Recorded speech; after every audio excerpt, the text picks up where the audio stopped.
So after the national championship, it got crazy real fast. Everything was going at 100 miles per hour. I mean, I only had a few weeks to prepare for the NFL Combine, and it's just a shocker that I even got invited. I know I'm one of the biggest stories, but like, it's a lot of people that didn't get invited to the Combine, and for me to be one of them, it's crazy. So I'm in my hotel room preparing for the Combine, and I'm watching Good Morning Football this morning. College football season's wrapped up and the draft is 2 months away. Today we kick off the NFL Scouting Combine. Over the next 7 days, more than 300 college prospects will run, jump, catch, and throw for NFL coaches and scouts. Kyle, who's your player to watch? Okay, it's the mythical backup quarterback who just won a national championship. This guy who's played in two games, and we're saying maybe a third-round pick? Come on, the hype is unreal. Kyle, he did win a national championship. Yes, he did. It was incredible. Peter, 8 quarters of football, third-round pick. Get out of here. If he blows up the combine like some people expect, he could be a first-round draft No way. pick. No, Nate, no way. Listen, this isn't a particularly strong draft class for the quarterback position. And you know when that happens, teams get desperate for that QB, and they start to reach a little bit. Guess we'll find out soon.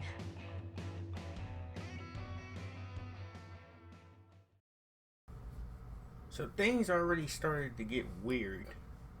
As you can see, Lucas Oil Stadium hosted the NFL Combine for decades now. And this is my first ever interview. And it didn't start off like I thought it would. I mean, you have the guy who's the GM for the New York Giants. It's a great team. Kind of not feeling them. They just traded OBJ or whatever. But they got Saquon, so that's still an option. So he's on the phone arguing with somebody who ended up being his dad. So, like he said, if he takes any other quarterbacks, he'll be, brilliant. But if he takes me, they will scrutinize him and the New York Giants. And he asked simply, why should he pick me? And I was just true to myself. And honestly, I said, I just won a national championship. And that's not the last trophy I plan to have on my mantle. You pick me, you better clear your shelf for some hardware. Hey, I'm gonna have to call you back. Call me back, but... Yes, I'll have to call you back. Hey, I love you. I love you too, Dad. Bye.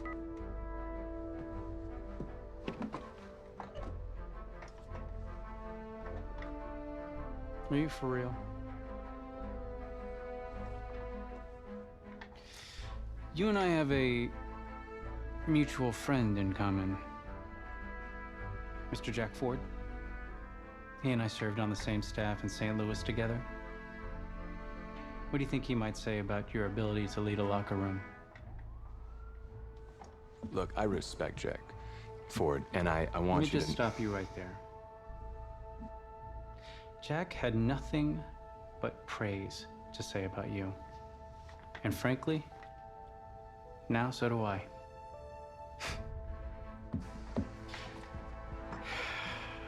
Listen, the truth is, my owner, he wants someone with the measurables. You go out there and you impress, and you will be on our radar. Can you do that? Yeah. Sounds good. Drink an extra protein shake or whatever you gotta do. Okay.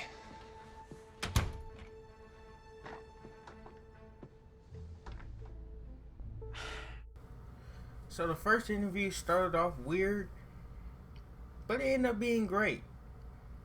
Now these next interviews, completely weird. Hand over your phone. I want to check your internet history. You want me to give you my phone? Is that just like normal procedure? You bet it is. Yeah, I'm not gonna do that. Well, at least now I know I can trust you with your playbook. Yes, you can. You're on a mountain in Alaska on a bus going 100 miles an hour. Where are you sitting on the bus?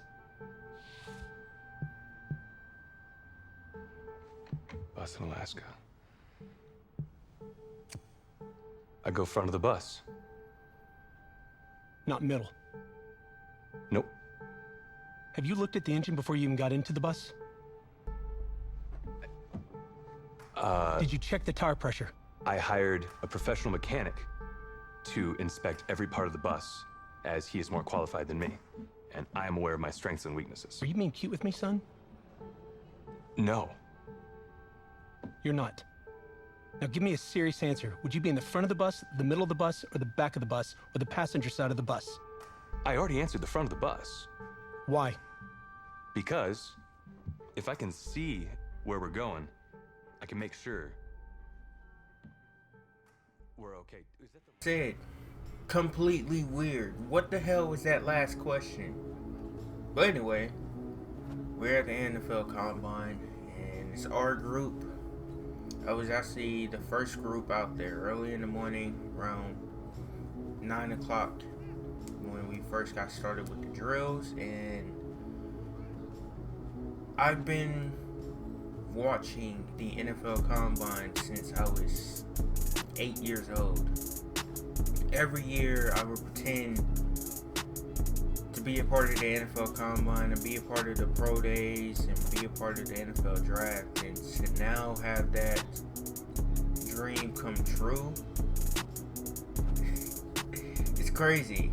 You know, like I said, I've been acting or pretending to be a part of the NFL Combine and the draft and the process for years. You know, I would pay attention to the draft every year to the point where all my siblings would be like, you should become a draft analyst or whatever, you know, a draft analyst, an NFL scout, or, you know what I'm saying, if my playing career doesn't really go well, then I should become, you know, a draft analyst, because I know so much about this. So I was nervous coming in, but I didn't do as bad as people thought I was going to do. People expected me to do not so well, maybe sneak into the 5th, 6th round. Because when you got guys who played 3-4 years in college, all the games in college, and you have a guy like me who came in and only played 2 games out of 4 years. And the only reason why I played those 2 games is because the starting quarterback being injured. It would rub some people the wrong way. I mean, you had Dwayne Haskins before we came on the field. He was kind of trying to get in my head a little bit because he seemed a bit jealous. No disrespect to Dwayne. That's my dog and everything, but I gotta do me. I gotta prove to the scouts why I'm better than a Dwayne Haskins. Why I'm better than a Kyler Murray. You know, so I put my entire heart into this. Win, lose, or draw, what spot I'm taking in, I'm just lucky to be drafted. So I just went out there and just put on a show. I missed only 3 passes. I wish I had those passes back, but it is what it is.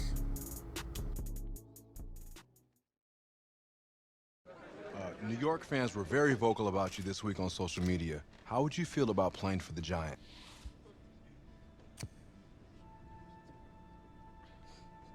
Well, they're right. This is a team that needs a leader. And they know I can be the guy for them. Very true. What do you feel is your biggest strength as an NFL quarterback?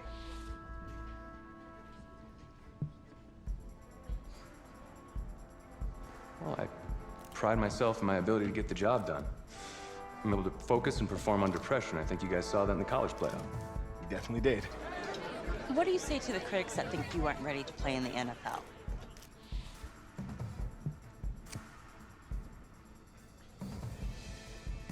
Have any of these critics ever played football?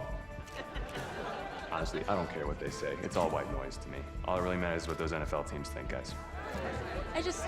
Let's say this all doesn't work out for you. What's your plan B? No plan B for me. That's a great answer. It's very smart. Thank you. No plan B. we did great in the NFL Combine. We impressed the scouts. We impressed the interview process. Now me and my agent are discussing future plans, and I got this phone call. That I have officially been invited to the NFL draft. Like, it's a lot of NFL hopefuls, college superstars that don't even get invited.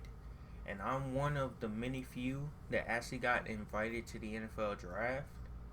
Now, this could mean the success is coming in the future, or this could mean that the NFL is just trying to make a laughing stock of me. You know what I mean? But I'm not worried. I proved myself.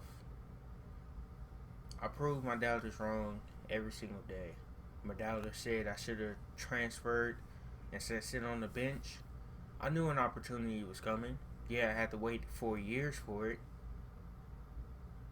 But I brought the first ever national championship to Texas Tech. And now here I am on the red carpet, and it's just so real. Like I said, I've been watching the draft since I was 8 or 9 years old. And now being a part of it, all those years later, it's so real. You know, we got guys like Kyler Murray, Dwayne Haskins, you know what I mean, all the big superstars. But a lot of the attention is coming to me. So we're going to let it get to my head. We know, me and my team knows that as quick as it came, it could be gone. So it's time for the NFL draft, and you see all the guys behind me. Unfortunately, my family couldn't make it to the draft. It is what it is, you know. Being there by myself with my agent in the green room, usually you see guys with their families. I've seen guys behind me with their families, and me just being on my own. My family was calling and texting me throughout the night, though, giving me their support. So it's the late first round. I'm honestly not expecting to go first round at all. I'm honestly expecting to be here by day 3. That's just what I'm thinking at this point. Until I got this phone call. If that's the bank calling about my condo loan, tell them I'm not here. Just... Hello? This is Vic Fangio, head coach of the Denver Broncos. We've had our eyes on you for a while, and we're hoping to be able to add you to the team. And congratulations, and hopefully you'll be ready to compete. Coach? I'm ready to make 25 other teams regret their decision. That's what I like to hear. Welcome to the team. Thank you. I like to put those numbers together and see which position they focused on. And guess which position the Denver Broncos spent more time on than any other position? The quarterback position. Here we go. Here's the commissioner with the Broncos pick. And with the 26th pick in the 2019 NFL Draft, the Denver Broncos select...